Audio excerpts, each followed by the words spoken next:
दरम्यान मराठी माणसांचा अपमान करणाऱ्या व्यक्तींच्या दुकानांवर बहिष्कार टाका असं आवाहन आता मनसेकडनं करण्यात येतंय। आपण बघतोय राज्यात सातत्यानं अशा पद्धतीच्या घटना घडत चाललेल्या आहेत। काही मुजोर व्यापारी अजूनही मराठी माणसांचा अपमान करतायत आणि अशा अपमान करणाऱ्या व्यक्तींच्या दुकानांवर बहिष्कार टाका असं आवाहन मनसेकडनं करण्यात आलं।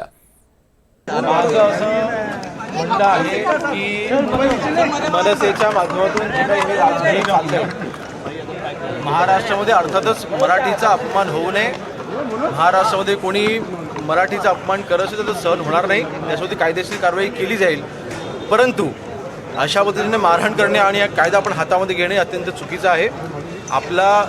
तुम्ही आमच्यावरती विश्वास ठेवा, तक्रार फक्त दाखल करा। ज्यांनी मराठीचा अपमान केला असेल त्याला ती अटल घडवली जाईल, त्याला त्याच्यावरती शिक्षा आम्ही केली जाईल। परंतु अशी मारहाण करणे चुकीचं आहे। एक तर आमचं मत आहे की कोणाला मारू नाही, कोणाला त्या ठिकाणी हाणामारी नाही तर ऑफिस घर तिथं फोडलं गेलं नाही पाहिजे।